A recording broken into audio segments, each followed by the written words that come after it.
欢迎来到新闻频道。当您订阅频道时，演员们会很高兴。孟子义泰国见面会官宣，百花杀后他为何被重新看见？刷到孟子义泰国见面会官宣那张海报时，我第一反应不是惊讶，反倒有点替他松了口气。一个曾经被满屏质疑推着走的女演员，如今能以 WOT 全球代言人的身份把个人见面会开到泰国，这中间的弯路不是几句逆袭就能说清的。更微妙的是，很多人以前只记得他被骂得很响，却忘了他其实一直没有离开片场。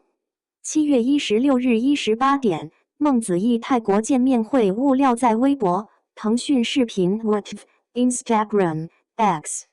TikTok 等平台同步放出，国内外一起铺开。这个阵仗放在内娱小花身上并不常见，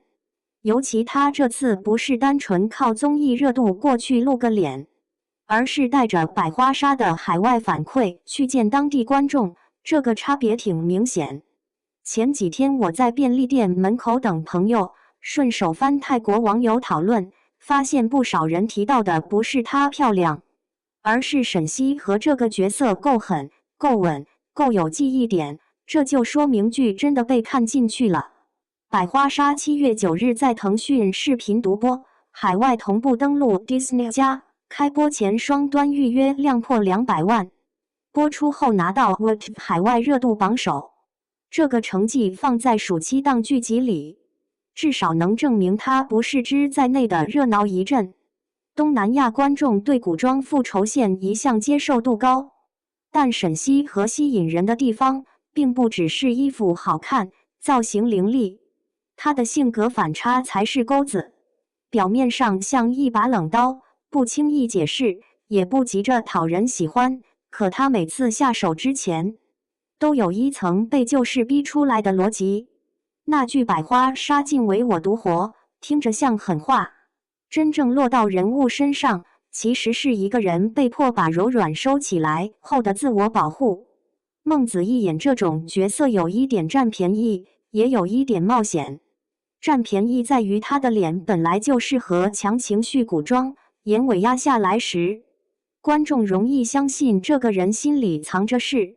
冒险在于他过去的公众印象太吵，观众看他很容易先入为主，稍微用力就会被说端着，稍微松一点又会被说撑不起郡主。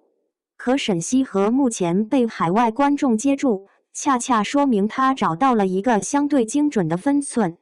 台词不急，动作不碎，狠劲不是靠瞪眼堆出来，而是让角色在沉默里有压迫感。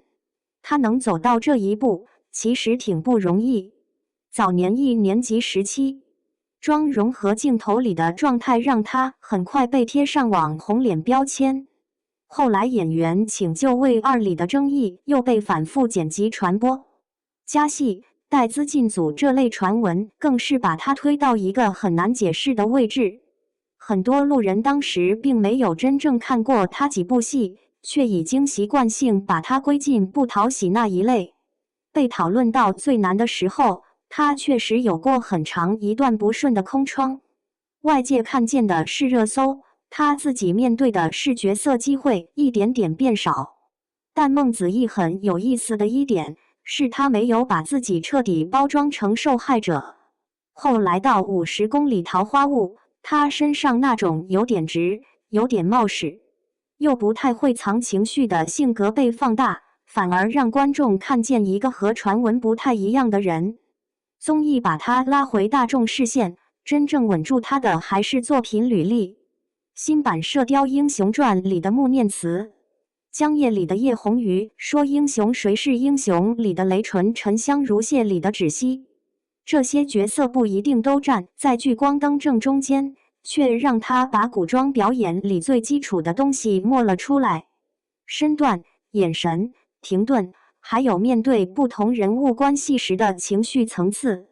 九重子的窦钊算是一个转折，很多之前不看好他的人，是从那部剧开始重新评价他的。窦钊不是单一爽感角色，他身上有重生后的清醒。也有被命运反复搓磨后的疲惫。孟子义没有把他演成时时刻刻开挂的人，而是留了一些迟疑和钝痛，所以观众会觉得这个角色站得住。到了百花杀，沈西河更往外走了一步，冷感更强，复仇线更直接，人物辨识度也更适合海外传播。剧能在泰国等市场起热度，不只是平台推的猛，更因为角色的情绪足够直观，语言隔着字幕，人物的痛和硬气仍然能被看懂。这次泰国见面会还有个容易被忽略的背景，孟子义早在2019年《陈情令》时期就去过泰国相关活动，那时他更多是站在群像热度里，被观众认识也被争议包围。现在再去，身份变成个人见面会主角，背后有 WOT 全球代言人的商务身份，有百花杀的播出成绩，还有当地粉丝真实买票见面的意愿。早些时候，他相关品牌已经在曼谷 MBK 购物中心铺过外墙 LED。这种线下曝光并不是孤立动作，更像是在海外市场持续积累后的落点。粉丝愿意跟着他走，也不全是因为角色。线下见过他活动路透的人应该有印象，他对粉丝的回应很细，招手会看向具体的人，信件会认真收，礼物和伴手礼也常常准备的过于实在。百花杀追剧团里足金爱心玉坠项链被拿来做伴手礼，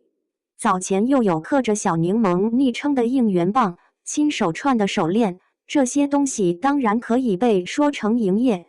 可营业到这个程度，至少说明他愿意花时间把关系做细。普通观众未必会因为这些立刻入坑，但会慢慢改变对他的判断。所以我看这场泰国见面会，感慨的不是一个女演员终于红到海外，而是她身上那种评价慢慢翻回来的过程。内娱从来不缺一夜热闹，缺的是一个人被误解、被审视、被重新看见之后，还能拿出角色说话。孟子义这几年最聪明的地方，大概就是没有急着把过去全部擦掉，而是让新角色一点点覆盖旧标签。等到沈西河站上海外热度榜，那些曾经很刺耳的声音，也就不再是他故事里唯一的注脚了。